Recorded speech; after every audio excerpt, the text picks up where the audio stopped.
नमस्कार, मी सुरेश शिंदे. आपण पाहतात तळेगाव टाइम्स न्यूज. आज 23 नोव्हेंबर 2025. तळेगावातील नागरिकांची संख्या पाहता अनेक खवय्यांची संख्या देखील वाढताना दिसत आहेत आणि त्याच अनुषंगाने आज तळेगाव दाभाडे परिसरात एक वेगळं असं आणि लोकांना साजेसं असं आणि त्यांच्या जिभेचे चोचले पुरवणारं असं एक हॉटेल व्यवसाय म्हणण्यापेक्षा आपण एक कुठेतरी कॅफे म्हणू, त्या ठिकाणी एक आज पदार्पण या ठिकाणी झालेलं आहे. माननीय मावळचे आमदार सुजाना शेळके तसेच इतर पदाधिकारी यांनी या ठिकाणी उद्घाटनसुद्धा केलेले आहे. बाळाभाऊ पण आले, संजय बाळाभाऊ वेगळे ते सुद्धा होते, आज या ठिकाणी उपस्थित होते. आता आपल्यासोबत ओनर आहेत, आपण त्यांच्याकडे थोडक्यात माहिती जाणून घ्या. सर नमस्कार, काय सांगाल आपण? नमस्कार. प्रथम आपली ओळख सांगावी. माझं नाव रवींद्र धारणे. बरं. हा हॉटेल व्यवसाय बेसिकली माझा मुलगा पाहतो, रोहन धारणे. बरं. त्याचं हॉटेल मॅनेजमेंट झालं पूर्ण आणि 2011 साली त्यांनी घरातनं पोळी भाजी आणि स्वच्छ पोळी भाजी आणि डबा असा व्यवसाय सुरू केला. अन्नपूर्णा केटरर्स नावाखाली. अन्नपूर्णा म्हणून त्याचं हॉटेल पण होतं लिंबू फाट्याच्या इथे. तिथे थाळी चांगली चालत होती, पण तिथली व्यवसायाचं स्वरूप बघता पार्किंग आणि तो वाहता रस्ता आहे, तिथे थांबायची जागा नाही किंवा खाण्याची ती जागा नाही. तर तिथून आम्ही इकडे शिफ्ट केलं बॅलडोरमध्ये. असं करता करता त्याच्या जोडीने काहीतरी जागा मोठी होती आणि काहीतरी चांगला व्यवसायही बघावा या हिशोबाने पुण्यातलं जे गुडलक कॅफे आहे, जे 1935 सालापासून गुडलक कॅफे प्रसिद्ध आहे पुण्यातलं. तर तळेगावामध्ये ही कॅफे सिस्टम, इराणी कॅफे किंवा अशा प्रकारची जी प्रसिद्ध कॅफे आहेत ती नव्हती. म्हणून त्याचे आम्ही त्यांना ॲप्रोच केला, त्यांच्याकडे गेलो, चौकशी केली आणि एक 4-6 महिन्यात त्यांचं आणि आमचं असं ठरलं की तळेगावात आपण फ्रँचायझी देऊयात. तर ती फ्रँचायझी आपण इथे सुरू केली बॅलडोरमध्ये. ती साधारण 3-4 वर्ष इथे चालवली. दुसरा विषय असा की इथे कॅफेचं कस्टमर किंवा इथला जो परिसर आहे त्याच्यामध्ये गुडलक कॅफेसारख्या फ्रँचायझीला आउटलेटला तेवढा उठाव नव्हता. त्याला आजूबाजूला कॉलेज आणि इतर मूव्हिंग क्राऊड जो असतो तो लागतो. म्हणून ते आम्ही तळेगाव स्टेशनला सिंडिकेट बँकेजवळ आम्ही स्थलांतरित केलं. आणि ह्याच दरम्यान स्थलांतरित करण्याच्या अगोदर ते का केलं त्याचं अजून एक कारण आहे. आमच्या सुनबाईंनी एकदा ह्या साधोसा कॅफेमधनं काहीतरी खाद्यपदार्थ पार्सल घेऊन आली होती.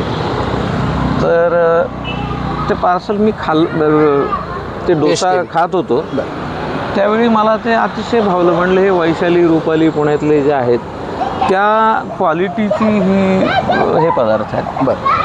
तर मी अगदी जेवण संपल्यावर लगेच गुगलवरती सर्च केलं, त्यांचे मालक कोणाचे शोधून काढलं, त्यांना कॉन्टॅक्ट केलं. त्यांना साधारण 8-15 दिवस महिनाभर परस्यू केलं, त्यांचं म्हणजे चर्चा करत होतो. त्यांनी चेक केलं की बाबा हे सिरियसली आणि व्यवस्थित व्यवसाय करणारी लोकं आहेत आणि शेवटी त्यांना ठरलं की बाबा साधोसा कॅफेची फ्रँचायझी तळेगावमध्ये द्यायची. बरं, तर त्यांचे एकूण किती आहेत? हा एक विषय. म्हणजे दुसरा असा विषय की तळेगावमध्ये ऑथेंटिक साऊथ इंडियन हॉटेल किंवा पुण्यामध्ये आपण वैशाली रुपाली किंवा मॉडर्न कॅफे इत्यादी गोष्टी बघतो, ती चव सातत्याने देणारी आणि ती गुणवत्ता राखणारं तळेगावमध्ये एकही दाक्षिणात्य हॉटेल नाही. तर ही तळेगावची गरज की ऑथेंटिक साऊथ इंडियन कोणाला खायचं आहे, फॅमिलीला घेऊन यायचं आहे किंवा परिवाराला घेऊन बसण्यासारखी पण तळेगावात योग्य चव मिळणारी जागा नाही. ह्या दोन गोष्टी म्हणून आम्ही ही गरज ओळखली आणि इथे सुरू करायचं ठरवलं. साधोसा कॅफे हे 2 तरुण मुलं आहेत, म्हणजे माझ्या मुलापेक्षा वयाचीच असतात.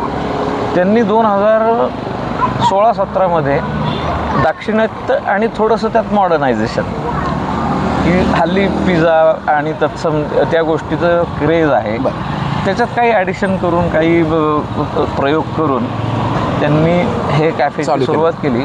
आणि मला सांगायला छान वाटतं, म्हणजे मला त्या मुलांचं कौतुक आहे. ते खूप सिरियसली छान व्यवस्थित व्यावसायिक पद्धतीने, पारंपरिक पद्धतीने आणि गुणवत्ता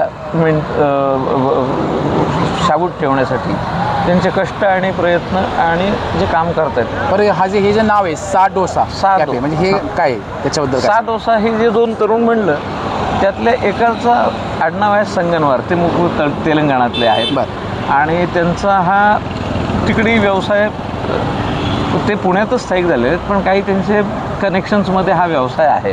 आणि ए म्हणजे आहुजा. बरं. हे दोघे मित्र आहेत. बरं. संगनवार आणि आहुजा म्हणून एस आणि ए. बरं. आता त्याचा सा झाला. बरं, आता ग्राहकांना आपण नक्की काय सेवा देणार? सकाळी वेळ किती असणार आहे आणि कसं असणार काय? सकाळी 8:30ला चालू होईल. मेन्यू कार्ड खूप मोठं आहे त्याच्यामुळे मी त्या पदार्थांची सगळी माहिती इथे देत नाही.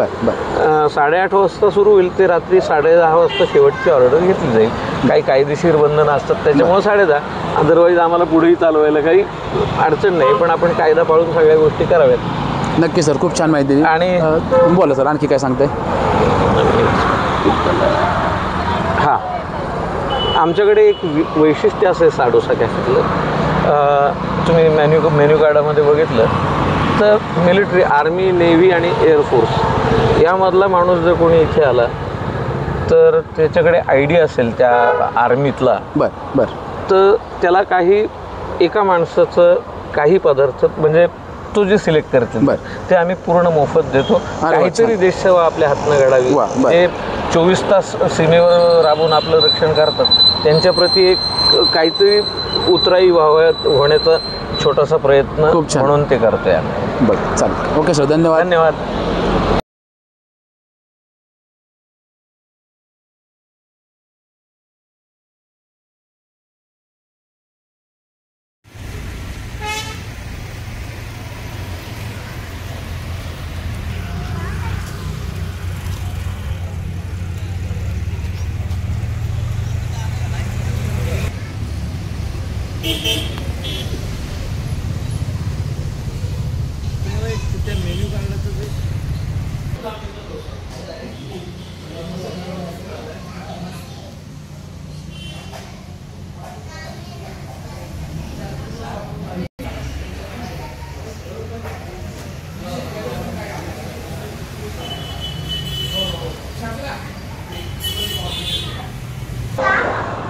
बरं, आपल्या कॅफेचं नाही की वेगळं पण काय असणार आहे, काय सांगाल ग्राहकांना? आपल्या कॅफेमध्ये या आसपास पंचक्रोशीत कुठेही नाही असं या डोसा आहे. याची लांबी 6 फूट आहे. त्याला फॅमिली डोसा म्हणता येईल. 6 फूट लांबीचा डोसा आपल्याकडे मिळतो. फक्त ऑर्डर दिल्यापासून त्याला एक 25 मिनटं ते अर्धा तास लागू शकते. 6 फूट लांबीचा फॅमिली डोसा आपल्याला तळेगावात कुठेही मिळण्याची सोय नाही. ओके.